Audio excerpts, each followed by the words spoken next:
नमस्ते दोस्तों, आइए पढ़ते हैं पहलवान की ढोलक। ये एक ऐसा पाठ है जो फणीश्वर नाथ रेणु जी द्वारा लिखा गया है, जिसमें उन्होंने गांव की, अंचल की और संस्कृति की अनेक विशेषताओं को एक साथ उभारा है। कक्षा 12वीं का प्रश्न पत्र होने में बहुत कम समय बचा है, इसलिए सारगर्भित रूप से कम समय में बहुत बढ़िया तरीके से हम प्रश्नों के उत्तर लिख पाएं, यही सोच करके ये वीडियो बनाया गया है। शुरू से लेकर लास्ट तक आप जरूर देखें। इसमें हम पाठ का सारांश, इसकी सारी महत्वपूर्ण बातें, इंपॉर्टेंट क्वेश्चन आंसर और पिछले वर्षों में सीबीएसई में आए हुए गद्यांश की व्याख्या पर विचार करेंगे। आइए देखते हैं सबसे पहले इस पाठ में क्या है। दोस्तों, पहलवान की ढोलक ये जो पाठ है, हमारे देश में जो व्यवस्था है लोक कला और लोक संस्कृति, उसमें जो लोक कलाकार है वो किस तरह से धीरे धीरे हाशिए से गायब होते जा रहे हैं और उसका स्थान दूसरी चीजों ने ले लिया है, ये सब इसमें बताने की कोशिश की है एक राजा के राजतंत्र के उदाहरण के माध्यम से। कि जब कोई राजा बदलता है या सत्ता बदलती है तो केवल राजनीति और सत्ता नहीं बदलती, पुरानी परंपराएं, सारी चीजें बदल जाती है। भारत पर इंडिया छा जाता है और संस्कृति में पाश्चात्य संस्कृति का जो स्थान है, वह पाश्चात्य संस्कृति भारतीय संस्कृति का स्थान ले लेती है। ऐसी स्थिति में आइए देखिए कि इसका पाठ का पूरा सारांश हम देख करके आगे समझते हैं एक के बाद एक। देखिए, पाठ जो शुरू होता है एक गांव के दृश्य से शुरू होता है। उस समय सर्दी का मौसम था, गांव में मलेरिया और हैजे का प्रकोप था महामारी के रूप में। जैसे कोरोना महामारी में इतने लोग मर रहे हैं कि उनकी गिनती नहीं की जा सकती, ठीक वैसे ही जैसे विश्व में कोरोना की महामारी फैली हुई है, ऐसी ये महामारी बहुत पहले एक गांव में थी। और उस गांव में जो महामारी थी उसकी बीमारी का नाम था मलेरिया और हैजा। आज की डेट में इस पर पूरा नियंत्रण है, लेकिन पहले ये कोरोना की तरह महामारी हुआ करती थी। आकाश में केवल तारे दिखाई दे रहे थे और सन्नाटे में केवल सियार और उल्लुओं की डरावनी आवाज वातावरण की शांति को भंग कर रही थी। कभी झोपड़ी से कोई कराहता तो किसी के उल्टी करने की आवाज आती थी और कभी कभी बच्चों के रोने की आवाज होती थी। और कुत्ते ठंड के कारण राख के ढेर पर एक घड़ी होकर के सोए हुए रहते थे। शाम को रात्रि को सारे कुत्ते मिलकर के रोते थे। ढोलक की संध्या, ये जो पहलवान की ढोलक है वो शाम से लेकर सुबह तक एक गति से बजती थी। ये एक पहलवान जो उस गांव में था वो उस ढोलक को रात से सुबह तक बजाता रहता था। और ये इसकी ढोलक की जो आवाज थी उस मृत गांव में, देखो गांव को मृत गांव कहा गया है, मतलब उस गांव में एवरी डे प्रतिदिन 2-4 लोग मरते थे और उस गांव में जैसे सारा जीवन समाप्त हो गया और जैसे इस तरह का सन्नाटा होने के कारण उसे मृत गांव कहा गया है। तो उस मरे हुए गांव में संजीवनी शक्ति भरने का काम, एक जीने की इच्छा बनाए रखने का काम पहलवान की ढोलक करती थी। अब ये गांव में जो लुट्टन पहलवान है वो ये काम करता था। वो बड़ा प्रसिद्ध था, क्यों था वह, उसके बारे में अब आगे लेखक कहानी बताता है कि बेचारा जो वो लुट्टन था उसने कई परेशानियां देखी। 9 साल की आयु में तो उसके माता पिता मर गए, तो उसकी शादी हो चुकी थी, पहले बाल विवाह हो गया था, इसलिए उसकी विधवा सास ने उसको पाला। उसकी सास को लोग कई तरीके से परेशान करते थे, इसलिए लुट्टन रोज गाय चराता था, गाय का ताजा दूध पीता और व्यायाम करता था, क्योंकि वो चाहता था उसकी सास को जो तंग करते हैं बड़ा होकर उनसे बदला ले। और इसी के कारण वो जो है किशोर अवस्था में यानी टीन एज में ही वो पहलवान बन गया, उसका शरीर अष्टपुष्ट बन गया। एक बार वो श्यामनगर, उसके पास का एक शहर था, वहां मेला देखने के लिए गया। पहलवान वहां कुश्ती के दांव पेच खेलते थे और वहां जो एक शेर के बच्चे के नाम से जाने जाने वाला एक चांद सिंह नाम का पहलवान था, जिसके सामने कोई टिकता नहीं था। लेकिन वो पहलवान जो है बादल सिंह नाम के गुरु का शिष्य था। 3 दिन में उसने 3 दिन के मेले में, यानी मेले में जब तक 3 दिन हुए थे तब तक उसने कई पंजाबी और पठान पहलवानों को हरा दिया था। वो अपने आप को श्रेष्ठ सिद्ध करने के लिए बीच बीच में दहाड़ता फिरता था। उस श्यामनगर के दंगल में ये लुट्टन पहलवान भी गया और इसने उस शेर के बच्चे यानी चांद सिंह को चुनौती दे दी, चैलेंज कर दिया खुद पहलवानी करने के लिए। वहां उस समय वहां के राजा साहब आए हुए थे। राजा साहब उस दृश्य को जब उन्होंने देखा कि ये तो लड़ाई कर रहा है। चांद सिंह बाज की तरह लुट्टन पे टूट पड़ा और ये इसने भी बड़े संभाल करके फिर से उठ के खड़ा हो गया। राजा ने लुट्टन को बुला करके समझाया, कुश्ती बंद करवा के, कि भाई कुश्ती मत कर, तेरे में इतना दम नहीं है और वो हष्ट पुष्ट नहीं है, अगर ज्यादा कुछ हो गया तो मुश्किल हो जाएगी, इसलिए तुम इस चांद सिंह, ये एक प्रसिद्ध बड़ा पहलवान है, इससे लड़ाई करने का, चुनौती देने का सपना छोड़ो। और भीड़ उधर जो है अधीर हो रही थी, बेचैन हो रही थी। कोई पंजाबी पहलवान और लुट्टन पर गालियों की बौछार कर रहे थे, तो कुछ लोग चाहते थे कि उसको अनुमति दे दी जाए लुट्टन पहलवान को। लुट्टन पहलवान माना नहीं। राजा जी ने बोला, ले तू 10 रुपए, जा कुछ खा पी, मेला घूम। लेकिन बोले नहीं, उसने खूब हाथ जोड़कर विनती की कि मुझे खेलने दो, खेलने दो, और मैं जो है ये पहलवान की कुश्ती का खेल खेल कर आपको बता दूंगा। उसने विश्वास दिलाने की कोशिश की, तो मजबूर होकर के राजा साहब ने इजाजत दे दी। जो पुराने उस शहर के राजा थे।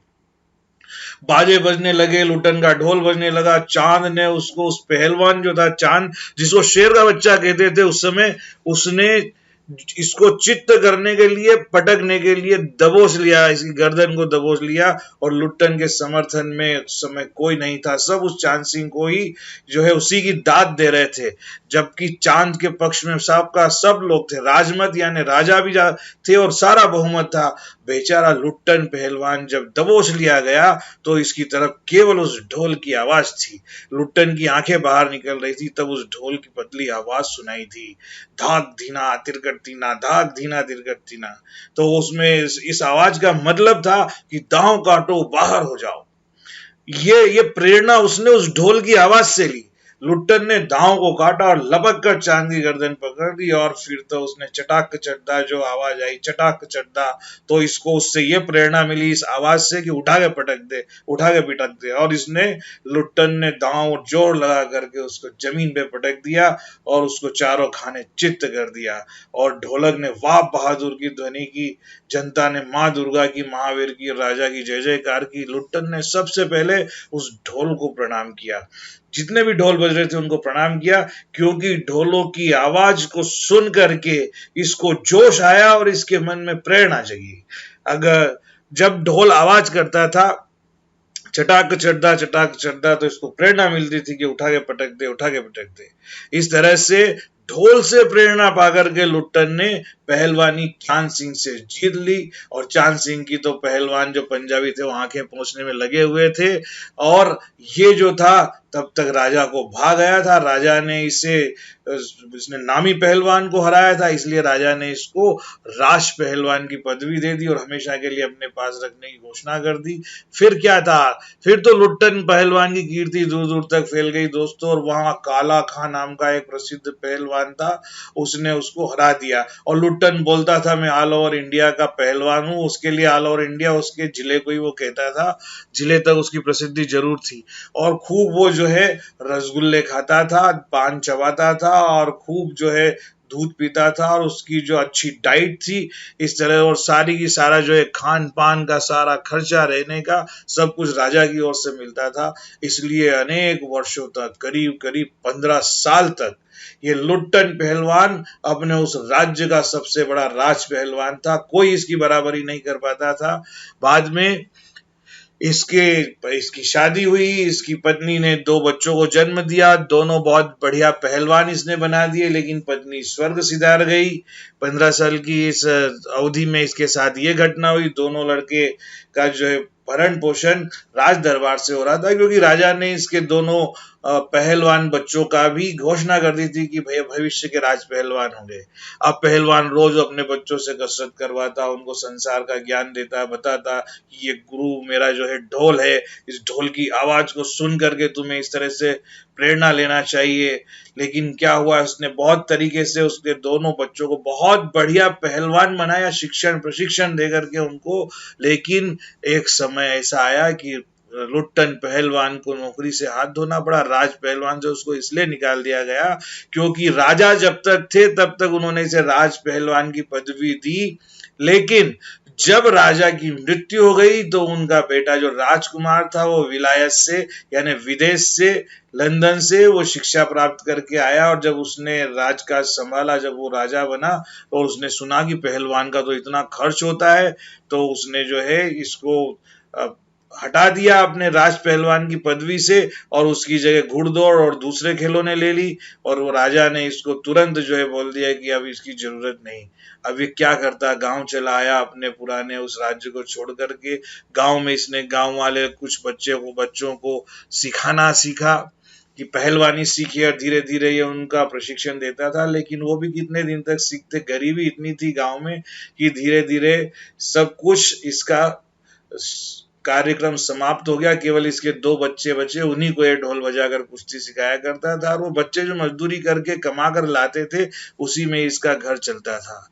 अब एक दिन क्या हुआ कि धीरे धीरे उस गांव पे अचानक संकट आया। जैसे आज कोरोना महामारी फैली हुई है, वहां पर हैजा और मलेरिया की ऐसी महामारी फैली, और वर्षा हुई नहीं, अकाल पड़ गया, और ऊपर से महामारी, इसकी वजह से अन्न की कमी भी हो गई, और ऊपर से मलेरिया हैजा फैल गया। सारे घर के घर खाली हो गए, हर घर से कोई ना कोई रोज मरने लगा। प्रतिदिन 2-3 लाशें उस गांव से उठती थी। लोग एक दूसरे को ढांढस बंधाते, शाम होते ही सब अपने घरों में घुस जाते, चुपचाप रहने लगे। केवल पहलवान जो था वो अपनी ढोलक बजाया करता था, और ढोलक बजा करके पहलवान गांव के लोगों को जीने की इच्छा, जिजीविषा जागृत करने का प्रयास करता था। उस ढोलक की आवाज से उनमें थोड़ी चेतना बच जाती थी, और वो जो है तकलीफ उनकी थी वो तकलीफ कम हो जाती थी। इस तरह से लोगों की हिम्मत धीरे धीरे बढ़ गई। और 4-5 दिनों बाद एक बार जो है उस ढोलक की आवाज भी सुनाई नहीं दी। और इसके पहले क्या हुआ कि इसके दोनों बच्चे थे, उनको भी उस महामारी की चपेट में वो भी आ गए। महामारी ने उन्हें अपनी चपेट में ले लिया। और बाद में क्या हुआ कि एक दिन उनको जब तकलीफ हुई तो उन्होंने बोला, बाबा वो ढोल बजाओ, और उठा के पटक दे वाली आवाज वाला। तो ये खूब रात भर ढोल बजाता रहा। सुबह देखा कि दोनों बच्चे इसके चारों खाने चित पड़े हैं और उनकी मृत्यु हो चुकी है। अब वहां जलाने के लिए लकड़ियां भी नहीं थी गांव में, तो ये दोनों बच्चों को उठा करके नदी में फेंक करके आ गया। और उसके बाद फिर इसने रात को ढोलक बजाना शुरू किया, ताकि गांव वालों की जो हिम्मत है कम से कम वो बची रहे। एक दिन ऐसा आया कि एक दिन रात्रि को जब इसकी पहलवान की ढोलक की आवाज बंद हो गई, तो पता चला कि ये जो है ये स्वयं भी जो है स्वर्गवासी हो गया। इस तरीके से ये कहानी समाप्त हो जाती है। इससे कुछ इंपॉर्टेंट अर्थ ग्रहण संबंधी प्रश्नों में 2-4 हम बहुत जल्दी जल्दी हम देख लेते हैं बच्चों। वैसे तो हमने पूरा सारांश बहुत अच्छे से समझाया पढ़ाया, लेकिन फिर हम कुछ महत्वपूर्ण गद्यांश का अर्थ देखते हैं। प्रश्नोत्तर भी इनके आते हैं परीक्षा में, कम से कम 8 से 10 नंबर के प्रश्न इसी परीक्षा में आ सकते हैं, इसलिए आप ध्यान से समझिए। रात्रि की विभीषिका को सिर्फ पहलवान की ढोलक ही ललकार कर चुनौती देती रहती थी।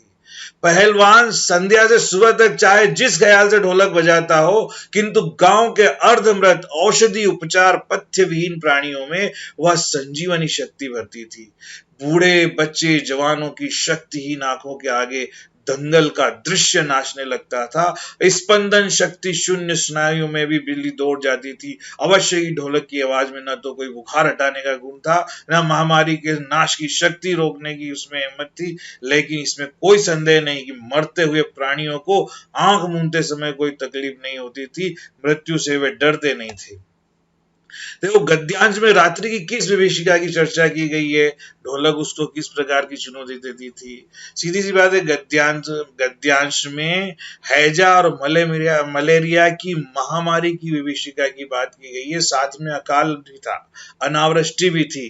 ढोलक चुनौती देती थी। दोनों किस बात की चुनौती देती थी, उसको उनके मन में उत्साह पैदा करती थी, जिससे मनुष्य महामारी से निपटने के लिए तैयार हो जाता था, और मृत्यु का उसे भय नहीं होता था, और दुख को वो सहन कर सकता था। इतना आप इसमें लिख सकते हैं। देखिए अगला प्रश्न, किस प्रकार के व्यक्तियों को ढोलक से राहत मिलती थी और ये राहत कैसी थी। तो ढोलक से महामारी के कारण अर्धमृत औषधि उपचार विहीन लोगों को राहत मिलती थी, जो बेचारे अधमरे हो गए थे, ना औषधि दवाई थी, ना उनका कोई उपचार हो रहा था। उनको इस ढोलक की आवाज से एक शक्ति मिलती थी, चेतना मिलती थी, और उसकी आवाज सुनकर उनके शरीरों में जो दंगल जीतने का दृश्य है वो साकार हो उठता था, और कहीं ना कहीं उनके हृदय में भी एक जोश उत्साह आ जाता था। ये फर्क पड़ता था।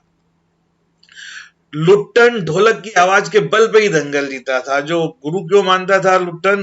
देखिए, दंगल के दृश्य से लेखक का क्या अभिप्राय है, यह दृश्य लोगों पे किस प्रकार प्रभाव डालता था, ये हो गया। पहलवान की ढोलक की आवाज कैसे लोगों में संजीवनी शक्ति भरती थी। देखिए, पहलवान की को ढोलक की आवाज गांव के अर्धमृत औषधि उपचार पेन प्राणियों में संजीवनी शक्ति भरती थी। पहले प्रश्न का जो समझा, थोड़ा फेर बदल करके इसका यही उत्तर है।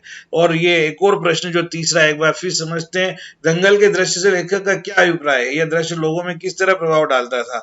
तो लुट्टन ढोलक की आवाज के बल पे ही दंगल जीता था। उसने ढोलक के थाप से प्रेरणा प्राप्त करके लड़ाई जीती थी। उसी दृश्य को याद करके लोग उत्साह से भर उठते थे, इसलिए बीमारी से लड़ने की उनको प्रेरणा मिलती थी।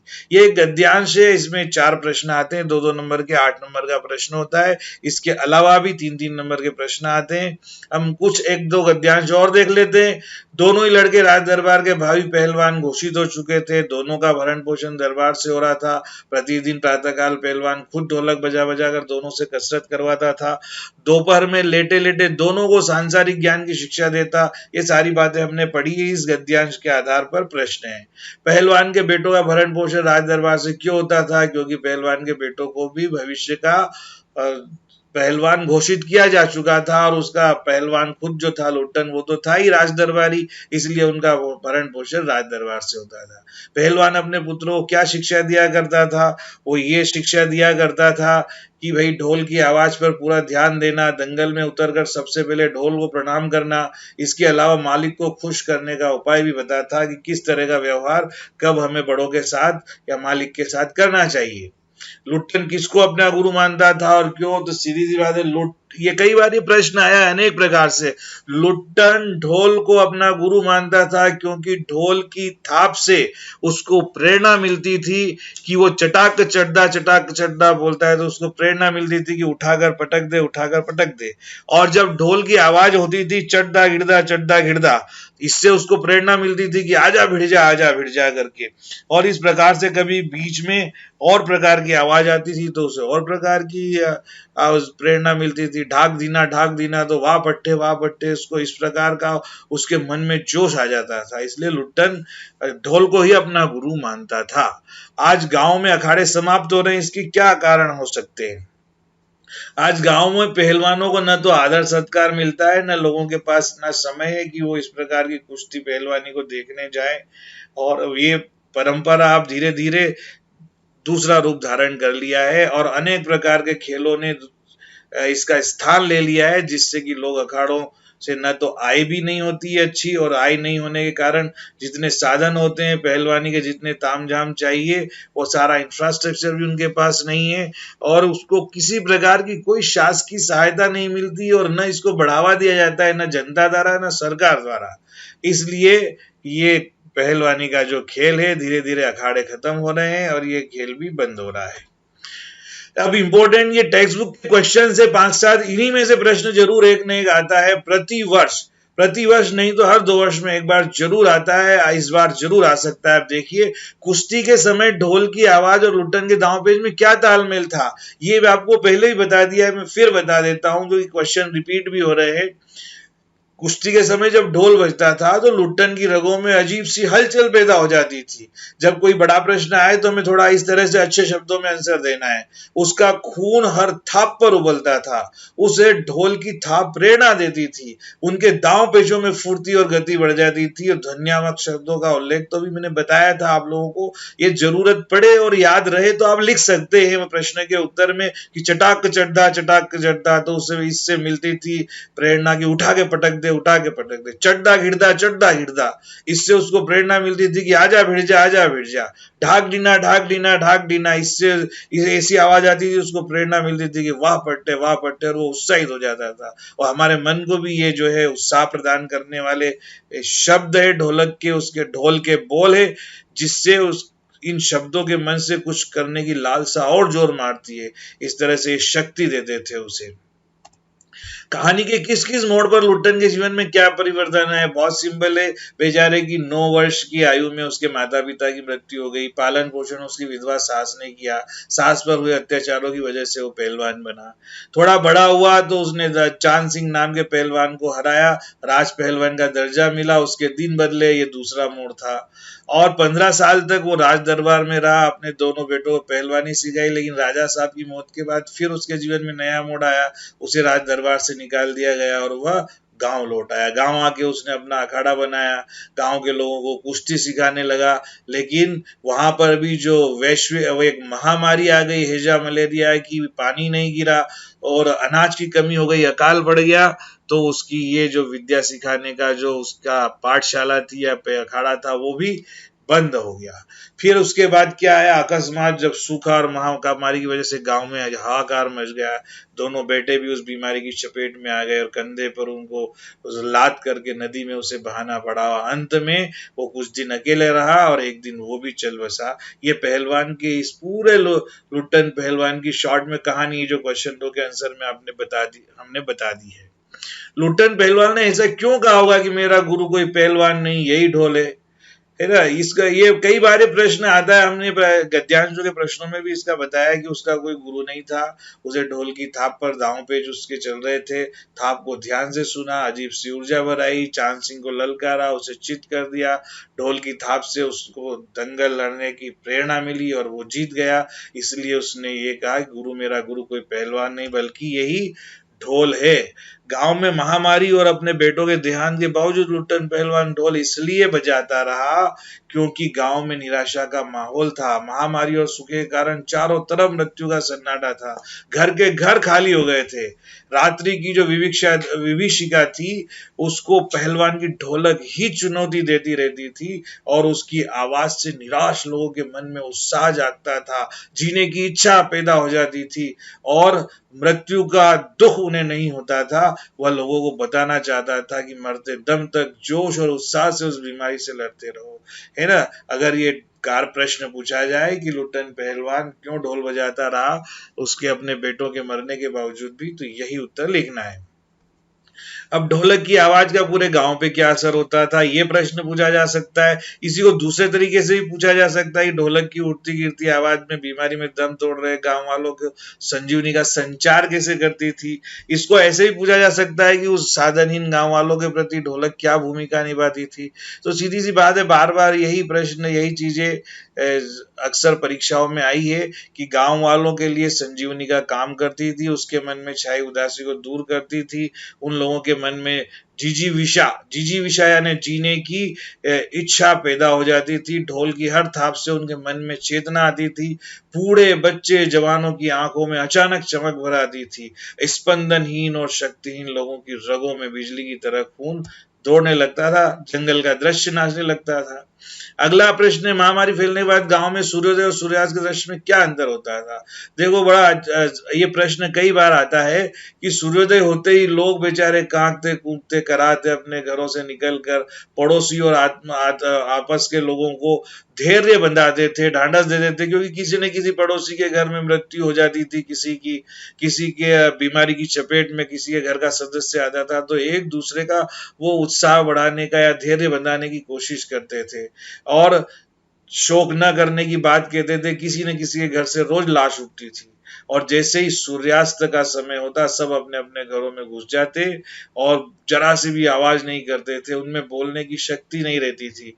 यहाँ तक कि माताओं में अपने ऐसे पुत्र जो दम तोड़ने लगते थे उनको बेटा भी कहकर पुकारने की हिम्मत नहीं होती थी।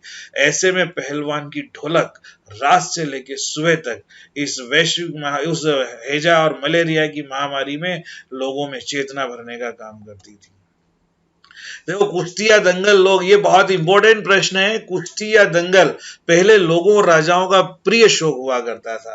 पहलवानों को राजा और लोगों के द्वारा विशेष सम्मान दिया जाता था। लेकिन अब ऐसी स्थिति क्यों नहीं है? इसकी जगह अब किन खेलों ने ले ली है? कुश्ती को फिर से प्रिय खेल बनाने के लिए क्या क्या कार्य किए जा सकते हैं। देखो, अब न तो राजा रहे और न पहलवान रहे। वास्तव में पहलवानी बड़ा खर्चीला खेल है। इसके लिए नियमित अभ्यास की जरूरत होती है। लोगों के पास इतना समय नहीं कि दिन में 18 से 20 बार कसरत करे, फिर बदले में मिलता कुछ नहीं है, आय होती नहीं है इस खेल से।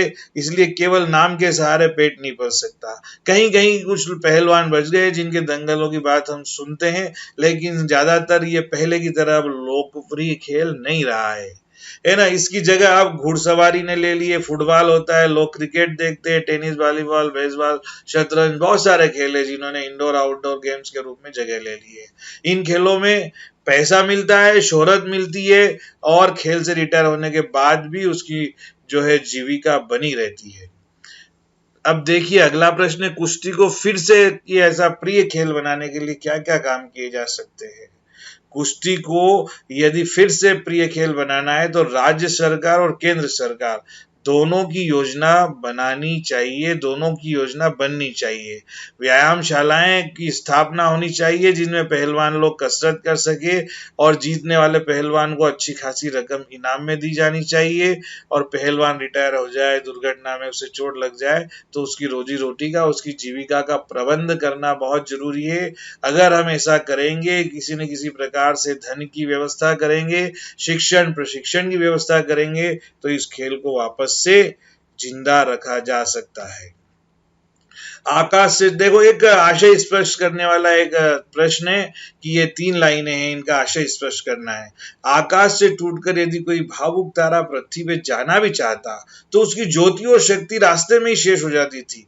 अन्य तारे उसकी भावुकता तथा असफलता पर खिलखिलाकर हंस पड़ते थे। इस पाठ के पहले पैराग्राफ का यह प्रश्न है, पहले दूसरे पैराग्राफ का। यहाँ लेखक बता रहा है कि अमावस्या की जो रात की विभीषिका का चित्रण करता है, उसमें महामारी के कारण पूरे गांव में सन्नाटा होता है। ऐसी स्थिति में कोई तारा अगर इमोशनल होकर यानी भावुक होकर आकाश से टूटकर गांव वालों को बेचारा रोशनी देना चाहे, तो उसकी चमक और उसकी शक्ति रास्ते में ही खत्म हो जाती है, क्योंकि तारे धरती से बहुत दूर है। और भावुक तारे की जो वो तारा आता और बीच में उसकी शक्ति खत्म हो जाती, तो बाकी तारे खिलखिलाकर हंसने लगते। दूसरे शब्दों में जो स्थिर तारे वो चमकते हुए लगते, टूटा हुआ तारा समाप्त हो जाता। देखो, यहाँ पर प्रकृति का मानवीकरण लेखक ने किया है, तारे का मानवीकरण किया है। दोस्तों, ये पाठ यहीं पर समाप्त होता है। आपको किसी प्रकार का कोई कष्ट है, किसी प्रकार की समझने की इच्छा है, कोई डाउट है, तो जरूर दिए गए फोन नंबर पर कांटेक्ट करें, और हमारे ईमेल एड्रेस पे कांटेक्ट करें, व्हाट्सएप ग्रुप और हमारा जो लिंक दी हुई है उस पर जाएं, डिस्क्रिप्शन में जाएं। आपको कक्षा 12वीं की आने वाली परीक्षा के लिए इंपॉर्टेंट क्वेश्चंस, उनके आंसर, महत्वपूर्ण गद्यांशों की व्याख्या, अभ्यास की सारी चीजें मुफ्त में फ्री में उपलब्ध करवाई जाएगी। आप कांटेक्ट जरूर करें, लेकिन चैनल को अगर आपने अभी तक सब्सक्राइब नहीं किया है तो प्लीज प्लीज खुद सब्सक्राइब करें और सब लोगों से सब्सक्राइब करने के लिए कहें। नमस्ते, धन्यवाद।